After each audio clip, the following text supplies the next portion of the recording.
Assalamualaikum warahmatullahi wabarakatuh. Saya Indah Karina Dikanto akan menjelaskan tentang paragraf narasi. Paragraf narasi adalah paragraf yang menceritakan suatu momen atau kejadian secara runtut. Paragraf narasi bersifat nyata ataupun fiksi. Contoh yang bersifat fiksi adalah cerpen dan novel. Lalu yang bersifat nyata adalah biografi, autobiografi, ataupun catatan-catatan peristiwa lainnya.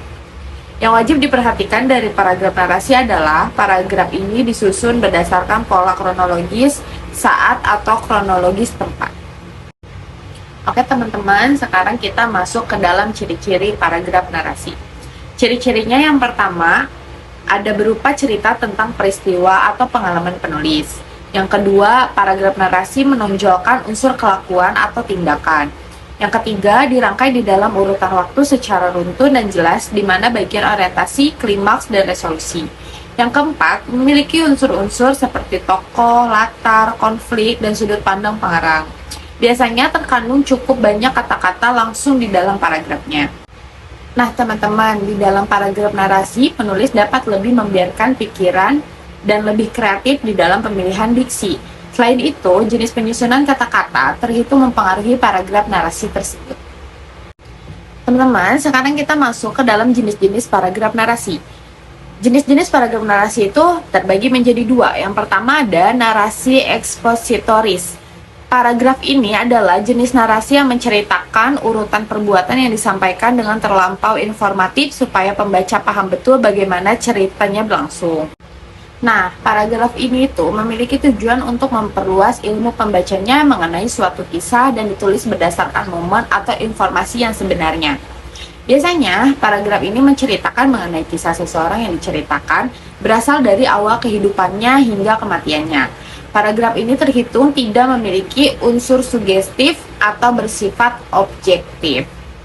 Yang kedua, ada narasi sugestif. Paragraf ini merupakan narasi yang hanya mengisahkan suatu cerita hasil rekaan, hayalan, atau imajinasi dari si pengarang.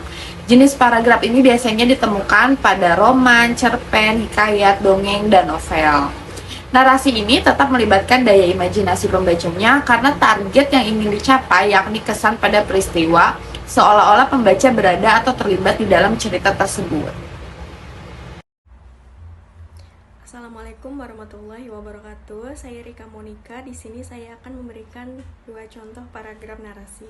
Paragraf pertama, hujan deras membasahi jendela kamar saat itu. Suara gemericik air hujan menyatu dengan dentingan pelan dari jam dinding. Aku duduk di sudut ruangan dengan secangkir teh hangat di tangan. Pemandangan jalan yang sepi dan kabut tipis yang menyelimuti pepohonan menjadikan pagi itu begitu tenang. Keadaan yang hening dan damai memberikan kesempatan untuk merenung, sementara aroma teh dan kelembutan hujan menciptakan suasana yang mendalam untuk menghangatkan hati. Paragraf kedua, di tepi pantai.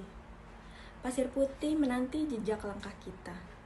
Ombak yang lembut bergulung ke pantai, meninggalkan jejak berbusa di sepanjang bibir pantai. Angin sepoi-sepoi laut membawa aroma asin yang sangat segar. Awan-awan putih bergerak di langit biru cerah.